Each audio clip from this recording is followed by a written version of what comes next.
బలిదానం అయ్యారంటే విద్యార్థులే బలిదానం.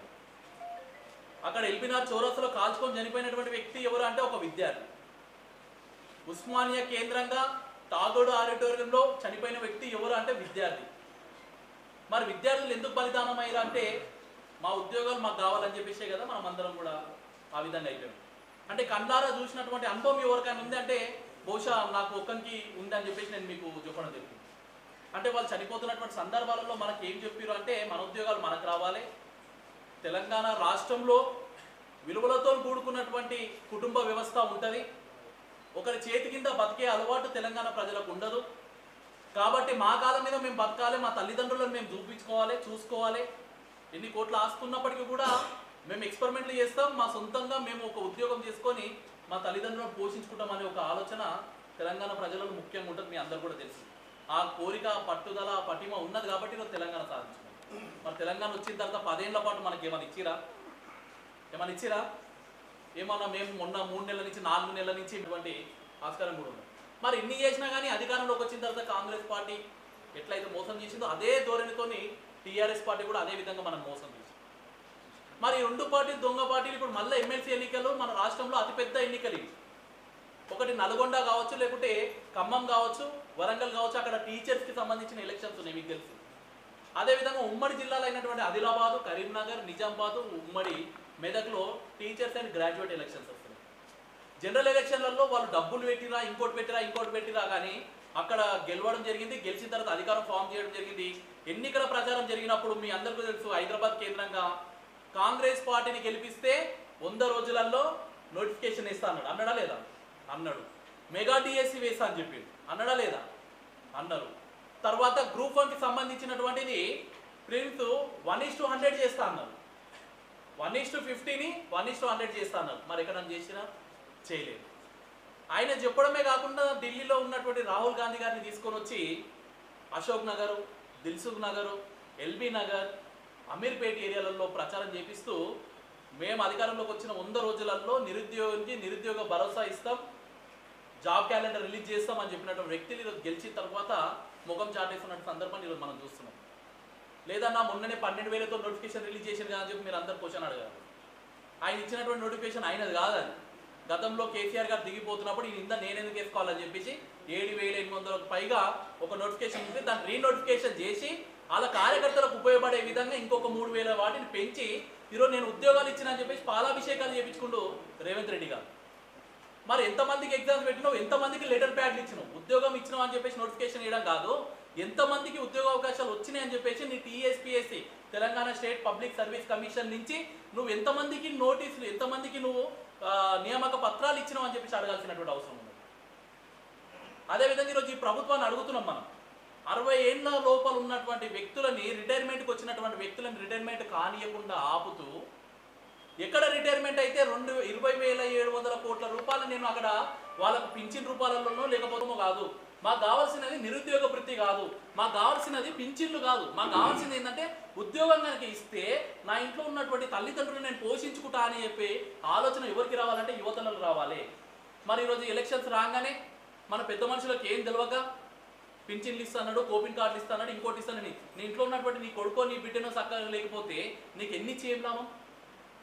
మరి ఈరోజు ఈ 2 ప్రభుత్వాలను ఎవరిని ఇగ్నోర్ చేసిందంటే మనని ఇగ్నోర్ చేసి, మిమ్మల్నే కాదు చదువుకున్నటువంటి పిల్లలకు స్కాలర్షిప్లు లేవు, చదువుకుంటున్నటువంటి పిల్లలకు రియంబర్స్మెంట్ లేవు. నీకు తెలుసు సర్టిఫికేట్ గురించి నువ్వు పోతే నువ్వు 30,000 కడితేనే నీ సర్టిఫికేట్లు ఇస్తా అన్నారు. మీరు కూడా అనుభవం అయ్యి ఉన్న వాళ్ళందరూ కూడా. ఎందుకంటే నేను అఖిల భారతీయ విద్యార్థి పరిషత్లో పనిచేసిన, మీ విద్యార్థుల సమస్యలన్నీ కూడా నాకు తెలుసు కాబట్టి నేను మీకు అందరూ కూడా చెప్తున్నాను. మీరు నమ్మరు, మీ గ్రామంలో ఉన్నటువంటి ప్రైవేట్ పాఠశాలలు కావచ్చు, లేకపోతే గవర్నమెంట్ పాఠశాలలు కావచ్చు, 4 సబ్జెక్టులకు గవర్నమెంట్ దాంట్లో ఉన్నటువంటి 4 సబ్జెక్టులకు ఒక టీచర్ ఉన్నారు. ఈరోజు ఇంతమందిని చదువుకుంటున్నాం. మెగా డిఎస్సికి ప్రిపేర్ అవుతున్న వాళ్ళు చాలా మంది ఉండొచ్చు, డిఎస్సికి ప్రిపేర్ అవుతున్న వాళ్ళు చాలా మంది ఉండొచ్చు. మరి అక్కడ 4 సబ్జెక్టులకు ఒక టీచర్ని పెట్టే కంటే 4 సబ్జెక్టులకు 4 టీచర్లను కనుక నోటిఫికేషన్ అయితే ఇక్కడ ఉద్యోగ కొరత అనేది తగ్గుతుంది, అక్కడ క్వాలిటీ ఎడ్యుకేషన్ అనేది పెరుగుతుంది, అంతిమంగా తెలంగాణ అనేది అభివృద్ధి చెందుతుంది. ఈ భారతదేశంలో కూడా తెలంగాణ యొక్క అక్షరశాతం కూడా పెరుగుతుంది. మరి ఈ రోజు ఉన్నటువంటి సీఎంకి సోయి ఉందా అంటే ఎక్కడ కూడా లేదు. ఈ నిరుద్యోగులు ఏం చేస్తారులే, చివరాఖరి రోజున మనం 5,000, 3,000, 2,000 రూపాయలు ఇస్తే వీళ్ళు కూడా మారుతారని ఒక భ్రమలో ఉన్నారు. మరి ఆ 2 పార్టీలు కూడా మనం మోసం చేసినాయి. కానీ ఈ దేశంలో ఉన్నటువంటి ఒకే ఒక పార్టీ, దేశం యొక్క అభివృద్ధి పైన ఆధారపడినటువంటి పార్టీ ఏదైనా ఉందంటే అది భారతీయ జనతా పార్టీ. మీరు అడిగినా అడగకపోయినా మీకోసం పోరాటం చేసింది అన్న. ఈరోజు మేము ఆ లైబ్రరీ చూసి వచ్చినాం. దాని యొక్క నిర్మాణం అనేది ఈరోజు చాలా ఉన్నతంగా దాని యొక్క నిర్మాణం జరుగుతూ ఉన్నది. బాపూజీ లైబ్రరీ కాదు, బాపూజీ సంబంధించినటువంటి. మీ దగ్గర ఉన్నటువంటి విద్యార్థులందరూ కూడా ఈరోజు మీకు తెలుసు రైతు కూలీలు ఉన్నారు. మన తల్లిదండ్రులందరూ కూడా మనం వచ్చి ఇక్కడ చదువుకుందామంటే కనీసము ఒక రోజు మధ్యాహ్నం టైంలో ఒక 100 రూపాయలు పెట్టి తింటే 100 రూపాయలు మన కుటుంబానికి భారం అవుతుంది, నెలకు 3000 రూపాయలు భారం అవుతుంది అని ఎంతో మంది విద్యార్థులు వచ్చి చెప్పుకుంటుంటే నేను పేపర్లలో చూసినా, టీవీలలో కూడా చూసినాను. నెలలు డిఎస్సి నోటిఫికేషన్ ప్రకటించగానే అందరం నిండిపోయినాం, కుర్చీలు కూడా సరిపోలేము. మనకు ఈ మహానుభావుడు మనకు నోటిఫికేషన్ ఇచ్చేస్తాడు, ఇక మనం అందరం కూడా ఉద్యోగ అవకాశాలు వస్తాయని చెప్పేసి అనగానే అందరం నిండిపోయినాం. అట్లాంటి విద్యార్థులకు ఆకలితోని ఉండి చదవద్దనే ఉద్దేశంతో ఒక మంచి మనసుతోని మీ అందరికీ కూడా అంటే మనలో ఉండొచ్చు, కానీ లేనటువంటి వ్యక్తులకు అదే గొప్ప. అంటే ఇంత సర్వీస్ మోటోతో ఉన్నటువంటి పార్టీ ఏదైనా ఉందంటే భారతీయ జనతా పార్టీ. అంటే భారత్ మాత జై అంటున్నాం, ఎక్కడ కూడా నరేంద్ర మోడీ జై అని ఎక్కడ అంటున్నాం, ఎక్కడ కూడా మహేంద్రన్న జై అని ఎక్కడ అన్నాం. మనం ఎవరిని అంటున్నాం అంటే ఈ దేశానికి జై కొడుతున్నాం, ఈ జెండాకు జై కొడుతున్నాం. అంతిమంగా ఈ అభివృద్ధిలో మీరు అందరూ కూడా ఉండాలని చెప్పి కోరుకుంటున్నాము. అభివృద్ధి జరగాలంటే ఈ 2 పార్టీలను కూడా ఇంటికి పరిమితం చేయాలి. 2 పార్టీలు మోసం చేసినాయని మనం అందరం అగ్రి అవుతామా లేదా? అగ్రే కదా. ఊకన్నా మీరు అందరూ మరీ జోకులు చేస్తుంటారు, మరి మీ బీజేపీ పార్టీ ఏం చేస్తుందని చెప్పేసి అడుగుతున్నటువంటి అవసరం కూడా కొంతమంది ఉంటుంది. ఇప్పుడు నువ్వు పోయినావు, మీ ఇంటికాడ పోయినావు, పక్కకున్నటువంటి ఒక నిరుద్యోగ ఒకడు ఉన్నాడు, మేము ఓటు వేయాలి ఎట్లన్నా ఏంది అది అని వాళ్ళంటే అదే అంటున్నారు. మరి బీజేపీ పార్టీ ఏమి ఇచ్చింది? ఏమైనా ఇచ్చిందా? మరి ఈరోజు బీజేపీ పార్టీ నేషనల్ లెవెల్లో ఏదైతే నోటిఫికేషన్ రిలీజ్ చేయాలనో ఆ క్యాలెండర్ ప్రకారం తూచా తప్పకుండా చేస్తున్నటువంటి పార్టీ ఏదైనా ఉంది అంటే అది యూపీఏ గవర్నమెంట్లో కూడా జరగలేదు. కానీ భారతీయ జనతా పార్టీ గవర్నమెంట్లో అన్ని నోటిఫికేషన్ క్లియర్ చేసినటువంటి ఘనత నరేంద్ర మోడీ గారికి మాత్రమే దక్కుతుంది. ముఖ్యంగా మీలాంటి విద్యార్థులు చెప్తున్నాను, మన విద్యలో ఉన్నటువంటి విద్యార్థులందరూ కూడా ఉద్యోగం కోసం ఒక గడప దొక్కొద్దు, ఈయననే 100 మందికి ఉద్యోగం ఇచ్చే విధంగా తయారు కావాలని చెప్పేసి make in India, made in India, startup India, standup India ఇవన్నీ ఉన్నాయా లేదా? ఇవన్నిట్లను కూడా పెట్టి రాయితీనిచ్చి మీలో ఎవరికైనా చైతన్యం, ఎవరికైనా మంచి ఇన్నోవేటివ్గా ఆలోచించేటువంటి వ్యక్తులలో మీకు ఆ యొక్క నైపుణ్యాన్ని కల్పించి మీలో ఉన్నటువంటి వ్యక్తుల యొక్క నైపుణ్యాన్ని తీసుకొచ్చి మీరు 100 మందికి ఉద్యోగాలు ఇచ్చే విధంగా తయారు చేస్తుంది.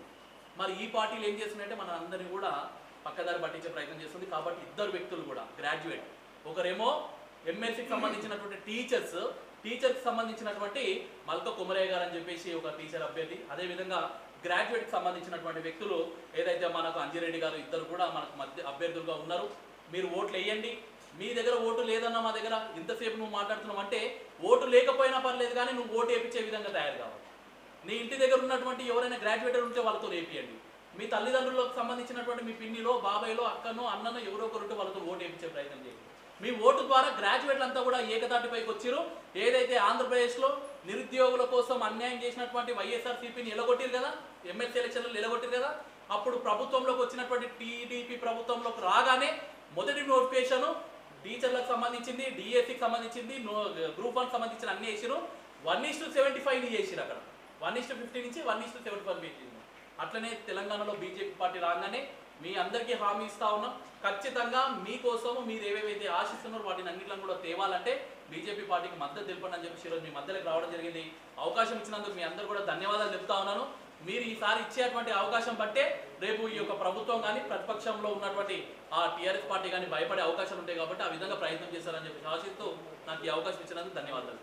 అంటే వారికి ప్రశ్నించే గొంతుకైతారు, ప్రభుత్వానికి నిలదీస్తారు, ప్రభుత్వానికి వారి డిమాండ్లు ఏదైతే వారి కమిట్మెంట్ ఇచ్చారో, ఏదైతే యూత్ డిక్లరేషన్ హైదరాబాద్లో చేసారో, అమ్మవారి బాధ్యతలకు అమ్మవారి సాక్షిగా చేసిన నిరుద్యోగులకు వాళ్ళు బీఆర్ఎస్ ప్రభుత్వం 3000 నెలకని, ఈయన 4000 లక్ష ఉద్యోగాలని, సంవత్సరం లోపు 2 లక్షల ఉద్యోగాలు. ఇవన్నీ కూడా ఎక్కడ జరిగినాయి? లేడీస్కు స్కూటీలు ఇస్తా అని చెప్పారు, ఏమైనా అవుతుందా? 10 లక్షల రూపాయలు నిరుద్యోగులకు లోన్ ఇస్తా అని చెప్పారు. ఇవన్నీ వట్టి మాటలు. ఎందుకంటే కేవలం పదవుల కోసమే, ఎలక్షన్లు వచ్చినట్టే డబ్బుతోటి మేము గెలుస్తామని ఒక అహంకారం. అటువంటి వాళ్లకు మనం బుద్ధి చెప్పాల్సిన అవసరం ఎంతైనా ఉంది.